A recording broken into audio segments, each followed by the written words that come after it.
Grassland का dry season चल रहा है और इसी मुश्किल टाइम में अपनी माँ से अलग हुआ छोटा हनी बैजर गैंगजी अपना सर्वाइवल मिशन शुरू करता है। गैंगजी अभी यंगस्टर है, स्किल्स तो सीखी हैं, लेकिन असली मैदान की लड़ाई अलग होती है। सुबह सुबह गैंगजी को अपना पहला शिकार दिखाई देता है, एक पॉइजनस स्कॉर्पियन। स्वाद तो रॉयल है, लेकिन स्टिंग पड़ जाए तो रातें याद आ जाती हैं। गैंगजी एक्स्ट्रा केयरफुल था, फिर भी एक स्टिंग लग गया। दर्द से उसका चेहरा बिगड़ गया। पर बैजर का रूल क्लियर है, दर्द हो या डर, पीछे हटना मना है। तो गैंगजी ने आखिरकार स्कॉर्पियन पकड़ लिया, लेकिन इससे उसका पेट कहाँ भरने वाला था।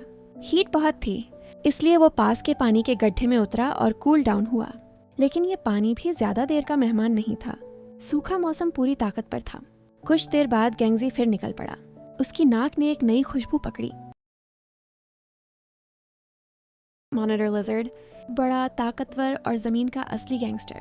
हंग्री गैंगजी धीरे धीरे करीब गया। मॉनिटर लिजर्ड भी रेडी हो गया। जैसे ही वो पास पहुंचा, लिजर्ड ने अचानक तेज हमला कर दिया। अनुभव की कमी के कारण गैंगजी पीछे रह गया और कुछ हिट्स खाने के बाद उसे पीछे हटना पड़ा। ये उसकी पहली बड़ी हार थी, लेकिन यही हार उसे स्ट्रॉन्गर बनाती है। शाम तक गैंगजी ने अपनी टेरिटरी मार्क की ताकि कोई दूसरा मेल उसकी बाउंड्री ना तोड़े। ये मार्किंग फ्यूचर में फीमेल्स को भी अट्रैक्ट करती है। अगली सुबह उसकी नाक उसे एक ऑस्ट्रिच नेस्ट तक ले गई। एडल्ट ऑस्ट्रिच से सामना मतलब सीधी मौत, इसलिए टारगेट था एक बचा हुआ ऑस्ट्रिच एग। शल बहुत हार्ड था। गैंगजी ने कई ट्रिक्स ट्राई की और तभी ऑस्ट्रिच फादर वापस आता दिखा। टाइम बिल्कुल नहीं था। गैंगजी ने पूरी ताकत लगाई। क्रैक, एग खुल गया। वो जल्दी से खाकर वहां से भाग निकला। थोड़ी दूर जाकर आखिर उसे एक फीमेल हनी बैजर की खुशबू मिली। गैंगजी समझ गया, ये नेचर का इशारा है। वो सेंट फॉलो करता हुआ उसके पास पहुंचा।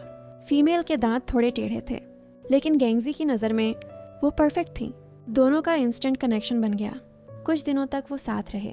फूड ढूंढा, टेरिटरी एक्सप्लोर की। गैंगजी पहली बार अकेला महसूस नहीं कर रहा था, लेकिन हनी बैजर्स लोनली एनिमल्स होते हैं। ये रिश्ता लंबा नहीं चलता। टाइम बीतता है और गैंगजी फिर अकेला रह जाता है, लेकिन पहले से ज़्यादा मजबूत, ज़्यादा समझदार और सर्वाइवल में एक्सपर्ट। अब वो सिर्फ एक बच्चा बैजर नहीं, बल्कि बनने जा रहा है एक असली fearless honey badger, the legend of the grasslands.